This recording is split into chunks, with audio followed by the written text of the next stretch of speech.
Hi, this is Jason Nickleby, Coordinator of Officiating Services with the Minnesota State High School League, and this is Basketball Officiating Training Tape number 1. This is our first tape for the 2022-2023 season. We're going to be taking a look at several plays from the championship games from last year, both boys and girls, primarily talking about mechanics, positioning, philosophy, situational management, those kinds of things as we look at these plays. And again, trying to give you some food for thought as you go into pre-games and have discussions with other officials on how you would handle similar situations if they were to come up in your games. Again, we're not trying to pick on any one team or player or crew or official, just trying to learn from these plays and foster that dialogue that will really help us as we get into the season.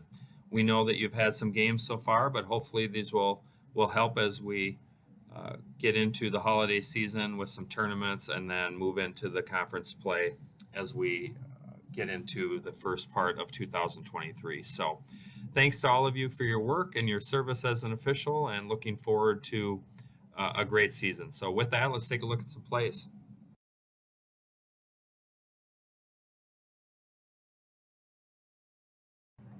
Okay, on this one, let's talk our front court coverage and just mechanics and philosophy of handling these kinds of plays. So let's take a look at positioning of the trail primarily in this play. So you see that the ball goes out to the top of the key, the trail comes out onto the floor, which isn't all bad. We'd like you to stay a little bit closer to the sideline, but we move out onto the floor. Okay, no problem. But we're a little high. We need to get down to the 28-foot mark, and we're getting there until we come out into the floor.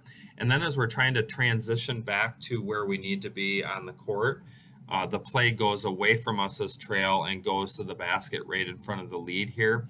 And from a coverage mechanics standpoint, this is a play that needs to be left to the lead. The lead's in really good position to view this contact, to determine legality, verticality, etc.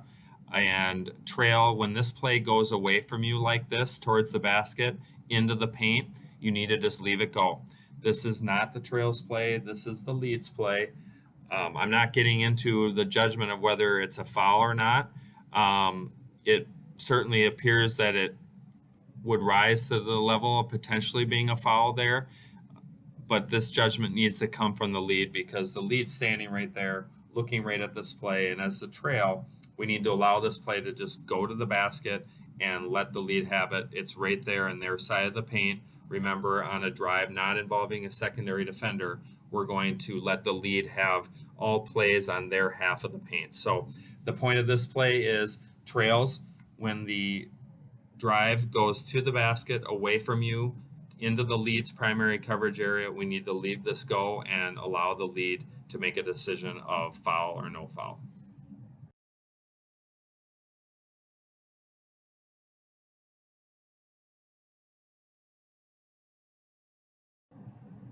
On this set of plays, I just want to talk about our philosophy and our cohesion as a crew, and just having an awareness about what's being called or not called as a crew in that particular game. So you see on this particular example, we're going to have a drive to the basket on one end. We no call it with a block shot attempt, and then down on the other end, we're going to have a foul on blue 21 in this particular case. So we just need to be aware of what we're calling and not calling. We have a block shot down here, looks pretty good. And then we come down here, and it does look ugly if you watch it in real speed. But let's break it down here. We'll show it to you from the view under the basket. And the proper officials making the ruling on this play, with the center taking this play in transition, which is correct. But if you notice, the defender, 21, gets to a spot, rises vertically, and actually kind of goes backwards. And then subsequently, if there is any contact made, it's with the basketball or the hand. And so this play really should be no called as well, especially in light of the fact that we just no called a similar play at the other end of the court. And if you notice that the calling official in this case does signal a blocking foul, And I would say if there is anything that is a foul here, it could be potentially a rake across the arm by 21, but it's not a violation of the player's verticality because number 21 does rise vertically in his space, and he is allowed to do that. He is allowed to jump A to A or even jump backwards and absorb this contact. And so two things: just be aware of what's being called or not called. It doesn't mean make things up. If one end is a foul and one's not, so be it. Let's call it that way. But when you have similar plays, let's try to have similar calls if possible, and then allow defenders to rise vertically and make defensive plays. Let's not anticipate that contact would rise to the level of foul. And if we can get stationary to view this play, that would be even better, and we might have a better vantage point of whether contact is legal or illegal. So those are the two takeaways here.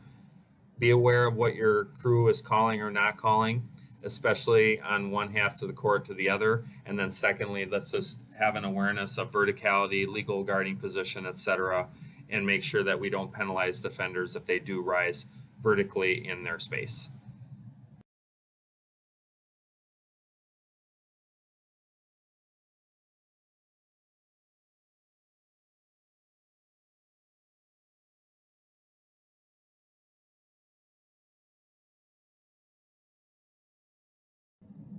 Okay, in this one we have a restricted area blocking foul called by the lead, which is a correct call.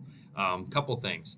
When we're talking about restricted area blocking fouls, we're talking about illegal contact with a grounded secondary defender who establishes initial legal guarding position in the restricted area for the purpose of taking a charge, which is what we have here. So in this case, establish legal guarding position prior to the player gathering the ball and leaving the floor to attempt this shot. So that part's all good. But as long as he remains grounded, he is a restricted defender and therefore is subject to being called for a restricted area blocking foul, which is what happens here. Remember that the lead has primary responsibility for ruling on secondary defenders in the paint. Normally we draw a line right down the middle of the paint, but when we're talking about contact with a secondary defender in the paint, the lead is the primary official responsible for making that ruling. In this case, the lead is the only one who has a whistle, and that's great. The only thing that we need to change here is lead, fist, which is great, and we point, which is also great, but we should signal a blocking foul. So the proper sequence should be fist, blocking foul signal, followed by pointing at the restricted area to indicate that we have a restricted area blocking foul on this play. So good ruling. Good job of allowing the lead to have primary coverage on this. The only thing to change is our signaling sequence to indicate that we have a restricted area blocking foul. But remember, on restricted area plays, we're talking about contact with a grounded secondary defender by rule, and that's what we have in this play. Well done by the lead.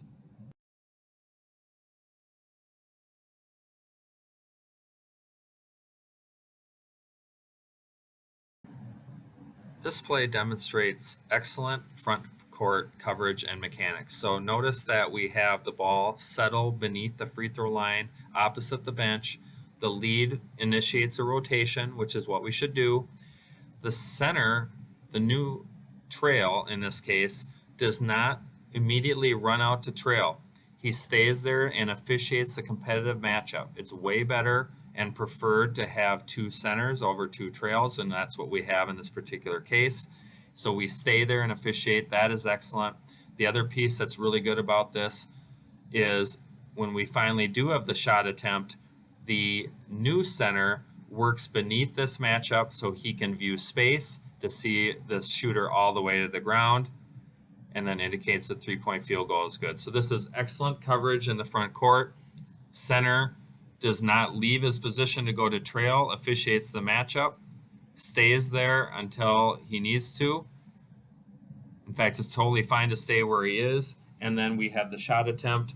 The new center works beneath this matchup instead of looking through the back of the shooter, works down towards the end line so that he can look back and view space. This is excellent front court mechanics and coverage.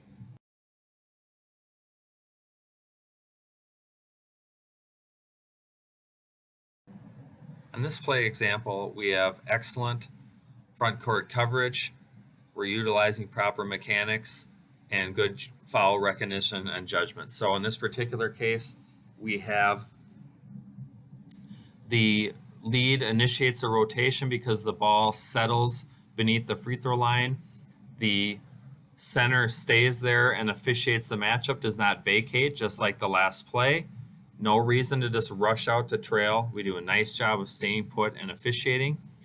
Then when the ball goes towards the center and into his coverage area, the defender does not have legal guarding position, number 3, and he hip checks and arm bars the shooter, and we properly give this player 2 shots. So this is, and we give it to the center official as well. So this is excellent coverage mechanics by the crew. Good job of deferring to the C. This is his play, and this is a definite foul that we want called, and we want to make sure that we give this player 2 shots, which we do. So great coverage and mechanics. Good job of flexing, rotating over as the lead. Good job of staying put as the C, as the new trail, and then good job of allowing the center to take this play at the basket.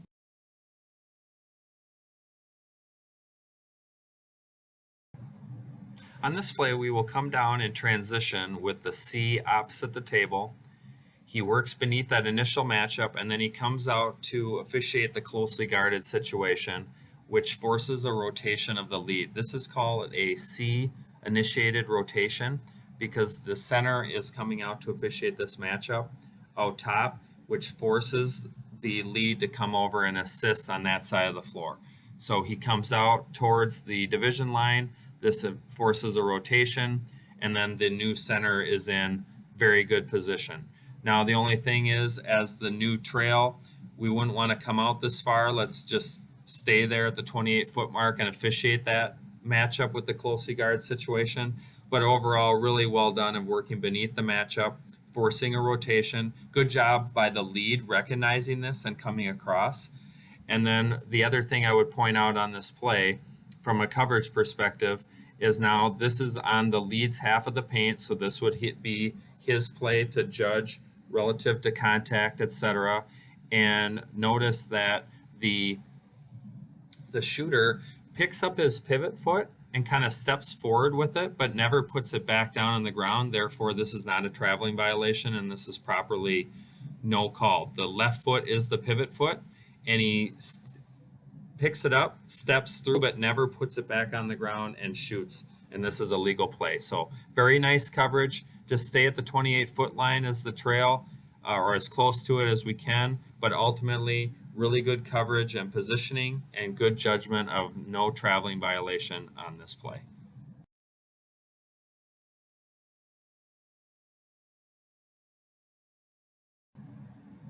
On this last play, notice that the trail maintains a good cushion with the ball handler coming up the court. We want to stay about 1 to 2 steps behind the ball handler as they come up the court in transition. So we do a nice job of being in good position there.